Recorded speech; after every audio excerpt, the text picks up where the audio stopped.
Start होती है 1995 में, जहाँ पे हम एक फेमस लॉयर माइकल को देखते हैं। माइकल का डिवोर्स हो चुका है और उसकी बेटी फॉरेन में पढ़ाई करती है। माइकल ने रात एक औरत के साथ बिताई होती है। वो उसको ब्रेकफास्ट खिलाता है और इसके बाद वो औरत वहाँ से चली जाती है। अब माइकल अपनी खिड़की की तरफ देख रहा होता है जहाँ पर ट्रेन जा रही होती है, और ट्रेन को देखते देखते वो अपने बचपन की यादों में चला जाता है, जब माइकल 14 साल का हुआ करता था और वो ट्रेन में बैठने गया था बारिश में भीगता हुआ।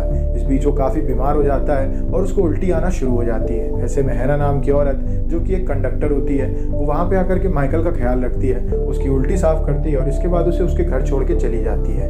अब माइकल को यहाँ पे पता चलता है कि उसे स्कारलेट फीवर है, यानी कि उसे 2 से 3 महीने अब घर पे ही रहना पड़ेगा। तो उसका घर पे ख्याल रखा जाता है। वो अपनी मदर को बताता है कि अगर हैना उसको ना लेकर के आती तो शायद वो वहीं पे पड़ा रहता। उसकी मदर कहती है कि वो वहाँ पे जा करके हैना के घर पे उसे थैंक यू कहेगी, लेकिन माइकल ऐसा करने से मना कर देता है, क्योंकि वो ये चाहता है कि वो खुद हैना के पास जाए और उसे थैंक यू कहे। अब इसके बाद माइकल हैना के घर पे जाता है, जहाँ पे हैना को जॉब पे जाने की देरी हो रही होती है। तो वो माइकल से कहती है कि तुम थोड़ी देर बाहर खड़े रहो, मैं कपड़े पहन करके आती हूँ, हम रास्ते में बात करेंगे। अब यहाँ पे हैना जब कपड़े चेंज कर रही होती है तब माइकल उसको देख रहा होता है सीक्रेटली, लेकिन हैना को इस बारे में पता चल जाता है तो माइकल घबरा करके वहाँ से भाग जाता है। अब माइकल छुपके हैना को देखा करता था, लेकिन एक दिन वो हैना से मिल जाता है। हैना उसको अपने घर लेकर के आती है और उससे कहती है कि नीचे से कोयला उठा कर लाओ। माइकल जब कोयला लाने जाता है तो इस बीच वो काफ़ी गंदा हो जाता है। हैना उससे कहती है कि जाओ बाथरूम में कपड़े बदल के नहा लो। जब वो नहाने के लिए बाथ टब में बैठता है तभी उसके सामने हैना आ जाती है और वो भी अपने कपड़े उतार देती है और वो माइकल से कहती है कि तुम यही चाहते थे। इसके बाद वो दोनों इंटीमेट होना शुरू कर देते हैं। अब हैना के साथ इंटीमेट होने के बाद माइकल जब घर पहुंचता है तो उसके फादर उससे कहते हैं कि आज तुमने बड़ी लेट लगा दी। जिसके बाद माइकल कहता है कि नहीं, वो मैं रास्ता भटक गया था, इस वजह से मुझे लेट हो गया। उसकी बहन भी उसका मजाक उड़ाती है, लेकिन उसकी मदर कहती है कि मुझे माइकल के ऊपर पूरा भरोसा है और मैं ये मानती हूँ कि माइकल जो कह रहा है वो पूरी तरीके से सच है। माइकल अपने फादर से कहता है कि उसका फीवर ठीक हो चुका है, उसे वापस से स्कूल जाना चाहिए। उसके घर वाले उसकी बात मान जाते हैं, लेकिन माइकल स्कूल ना जाकर के रोज हैना के घर जाया करता था। वहाँ पे वो दोनों इंटीमेट हुआ करते थे और लाइफ को माइकल ने एंजॉय करना शुरू कर दिया था, जहाँ पे उसको अपनी उम्र से 2 गुना बड़ी औरत से प्यार हो चुका था। इस बीच हैना माइकल से एक दिन कहती है कि तुम पढ़ाई लिखाई करते हो तो मैं ये चाहती हूँ कि तुम मुझे रोज एक स्टोरी सुनाया करो, ताकि उसके बाद हम लोग इंटीमेट हो। माइकल उसकी बात मान जाता है और वो रोज उसको बुक से एक स्टोरी सुनाता है, जिसके बाद वो दोनों एंजॉय करते हैं। अब ये सब ऐसे ही चल रहा होता है, जहाँ पे माइकल उससे कहता है कि क्यों ना हम शहर के साइड में घूमने चलें। अब वो दोनों लोग शहर घूमने के लिए जाते हैं, जहाँ पे माइकल उसे चर्च के पास लेकर के जाता है। चर्च की प्रेयर सुन करके हैना काफ़ी ज़्यादा इमोशनल हो जाती है। इस बीच वो लोग एक रेस्टोरेंट में बैठते हैं, जहाँ पे माइकल हैना से कहता है कि तुम्हें जो भी मंगाना है मंगा लो। तभी हैना उससे कहती है कि तुम जो भी मंगाओगे मैं वही खा लूँगी, और वो कार्ड को उसकी तरफ कर देती है।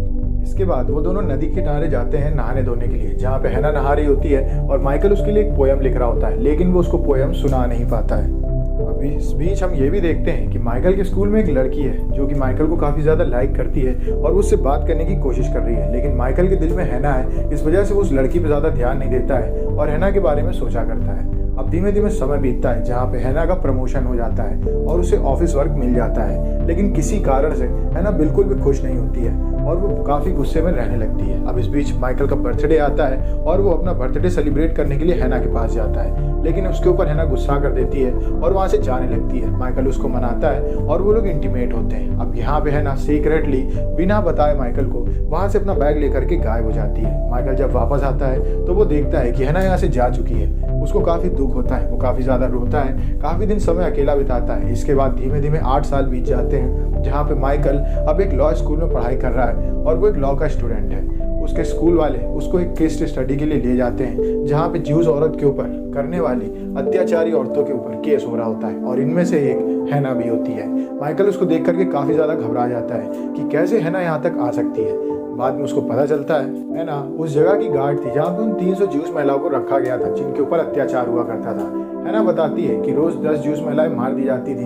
तभी वहाँ पे उन ज्यूस महिलाओं में 2 सर्वाइवर आती हैं और उनमें से एक बताती है कि हैना उनको अपने पास बुलाया करती थी और उनसे चैप्टर पढ़ने के लिए कहा करती थी और इसके बाद उन्हें जान से मार दिया जाता था। हैना बताती है कि यहाँ ऐसा सब कुछ हुआ करता था। इसके बाद हैना के ऊपर यह भी आरोप लगता है कि उसने लोगों को मारा भी है और इसके साथ साथ उसने एक गलत रिपोर्ट भी पेश की है जिसको उसने खुद लिखा है। अब हैना यहाँ पे बहस करते हुए कहती है कि उसने इस रिपोर्ट को नहीं लिखा है, लेकिन कोई भी उसकी बात पे यकीन नहीं करता है। उसके खुद के साथ ही अपना आरोप हैना के ऊपर डालते हुए कहती हैं कि हैना ही वो औरत थी जिसने इन सब लोगों को मारा है और उसने रिपोर्ट को गलत तरीके से लिखा है।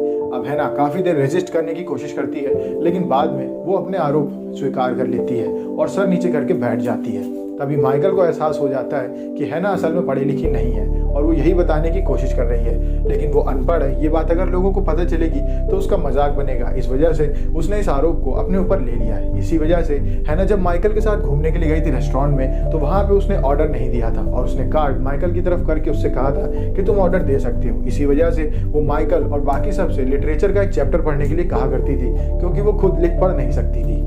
माइकल इसको एक तोड़ की तरीके देखता है और वो हैना को बचाने के लिए जाता है अपने सर के पास और उनसे बात करते हुए कहता है कि हम हैना की हेल्प कैसे कर सकते हैं। उसके सर उसको बताते हैं कि तुम्हें हैना के पास जाना चाहिए और हैना को खुद कोर्ट में सबके सामने इस बात को स्वीकार करना होगा कि वो अनपढ़ है, ताकि ये बात सिद्ध हो जाए कि उसने इस रिपोर्ट को नहीं लिखा है, जिससे कि वो बच सकती है। अब माइकल ऐसा ही करने के लिए जेल की ओर जाता है, लेकिन किन्हीं कारणों से वो हैना से मिलता नहीं है और वहाँ से वापस चला आता है। असल में माइकल हैना को एहसास कराना चाहता था कि जब आप किसी को प्यार करते हैं और फिर आपको वो छोड़ के चला जाता है तो आपको कैसा लगता है, और अपने बदले की आग में वो हैना को छोड़ के वहाँ से चला आता है। अब अगले दिन हैना की पेशगी होती है, जहाँ पे हैना को उम्र कैद की सजा हो जाती है। ये सब देख करके माइकल को काफी दुख होता है कि अगर वो रात में चला जाता हैना से मिलने तो शायद हैना बच जाती, लेकिन अब उसे जेल हो चुकी है।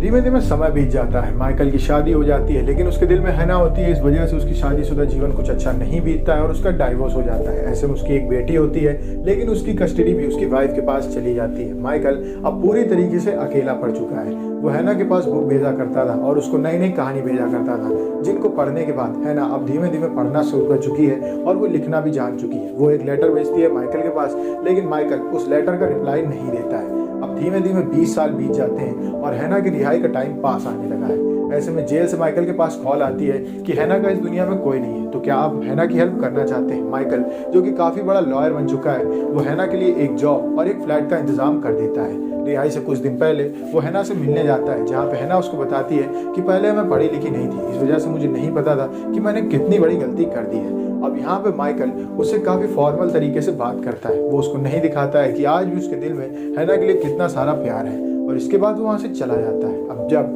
हैना की रिहाई का दिन आता है तो माइकल उसको लेने के लिए जाता है, जहाँ पे उसे पता चलता है कि हैना ने खुदकुशी कर ली है और वो उन सबको छोड़ के अब जा चुकी है।